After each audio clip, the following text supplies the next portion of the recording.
Okay, folks, JD again. I am back today and I apologize. I was wrong. I made a mistake. And that mistake was relying on the media.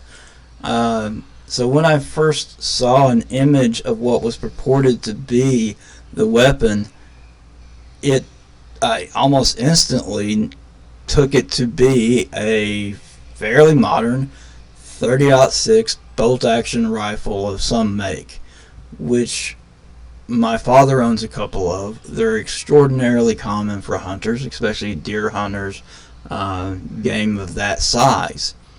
And I pointed out in the video about the text messages that Tyler indicates I don't even know if it had a serial number. I responded to that, well, of course it did. Every gun in my lifetime made in the US has had a serial number, and that's true, 100% true. But this gun was not made in my lifetime and was not made in the US.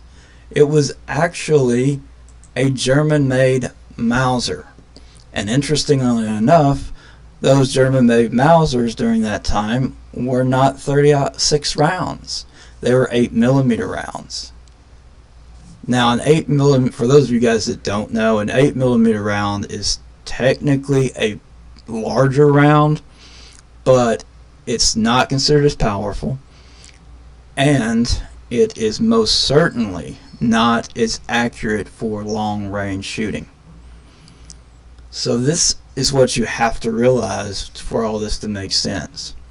Someone took a, quote, decades old Mauser 8mm German-made untraceable or virtually untraceable rifle, removed the barrel that fit the 8mm round, replaced it with a barrel that would take a 30-06 round, and then strap a $2,000 scope on top of it.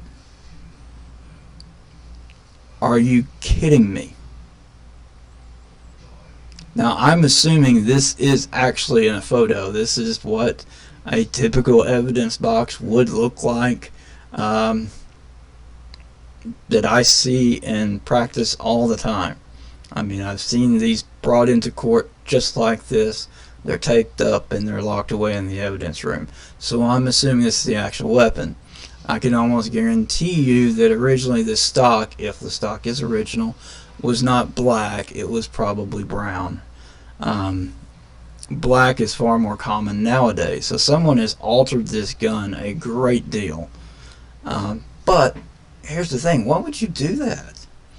Why would you take a 30-year-old, likely collector's type item that is virtually untraceable, change out the barrel to make it capable of firing a far more accurate round, at least for long range, and then strap a very expensive scope on the top of it?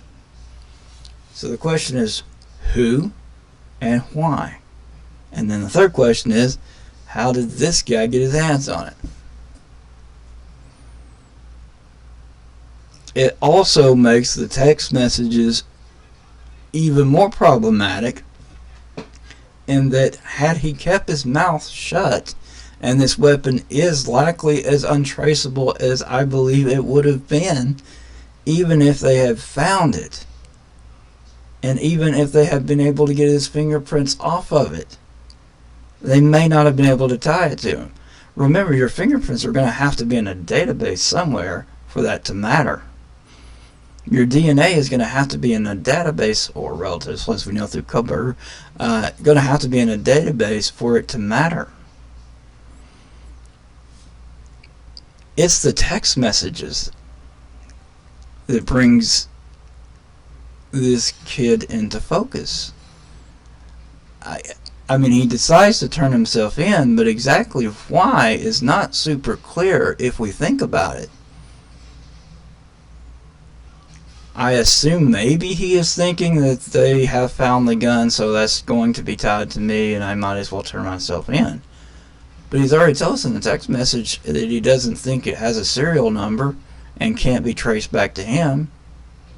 So Without the text message, this becomes a much more difficult case for the prosecution. Also, I wanted to point something out. I've been seeing this go around a lot, and it's completely understandable. If you're not into hunting and you don't understand rounds and how bullets interact with flesh and bone, it's not a bad thing that you're not. It's not pleasant. I don't particularly like hunting. I did it when I was in my teens. I no longer do it, but my family has continuously done it my entire life and still do now.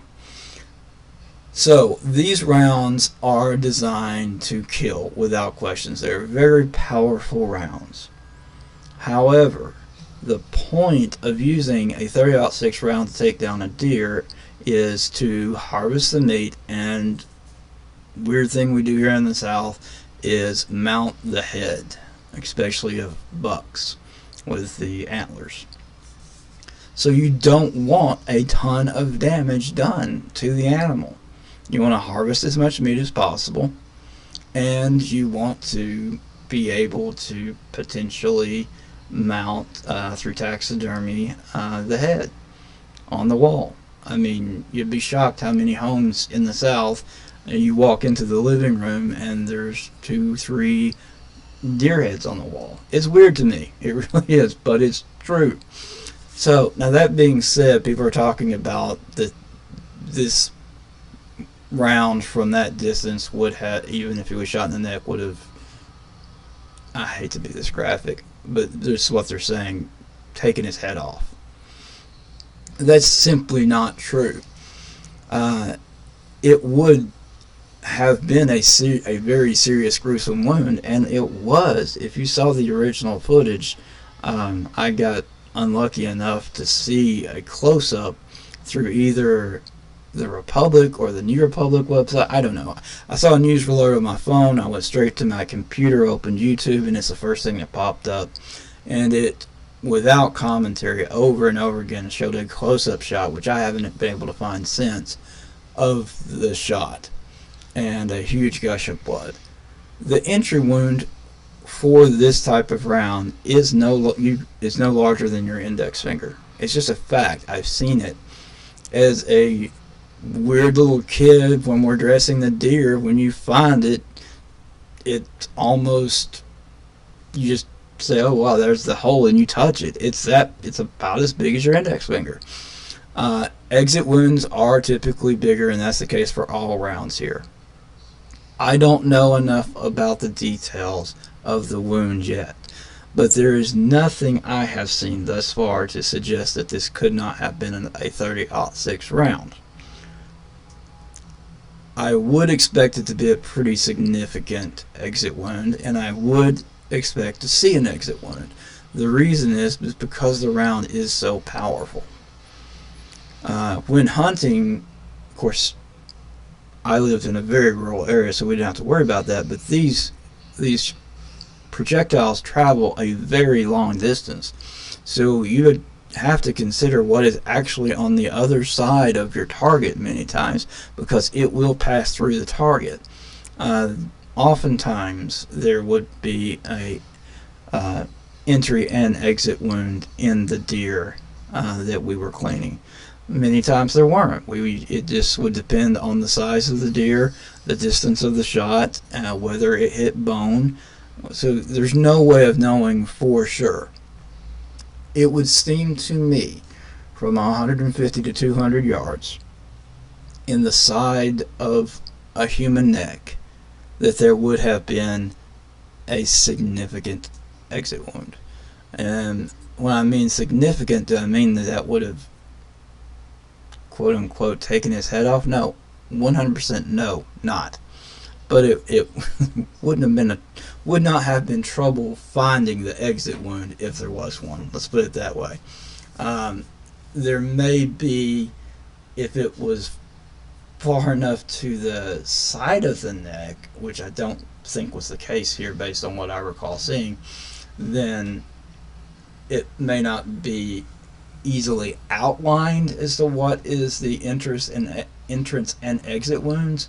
but that really didn't appear to be the case here. I would be shocked if there's not an exit wound.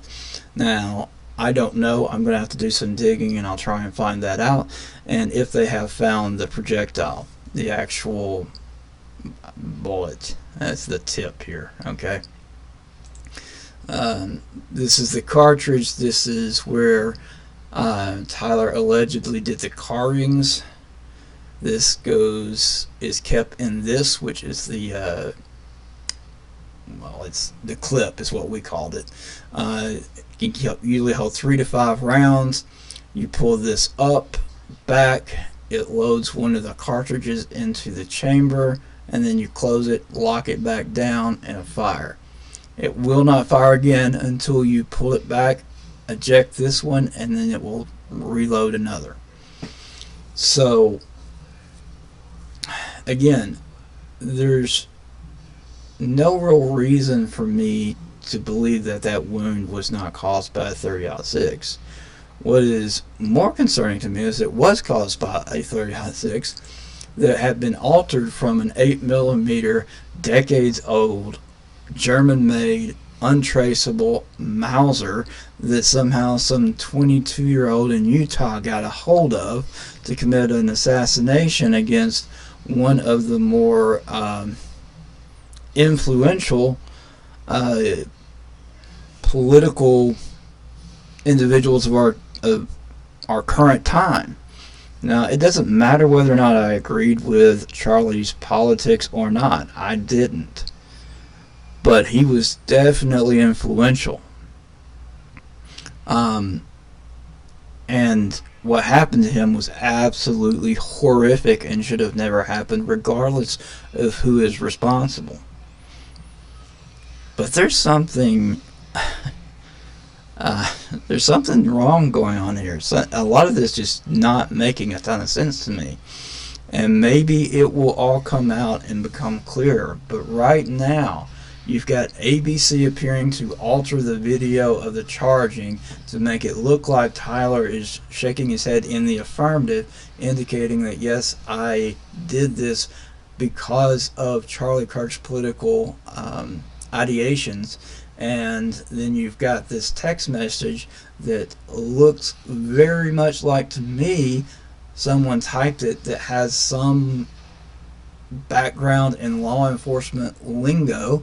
And then you've got a rifle that is virtually untraceable that has been modified to become the perfect assassination weapon. It's all getting to be a bit much for me. I don't know, maybe I'm cracking up here, guys. Let me know. I will stop this now. I'm going to go do a bit more digging.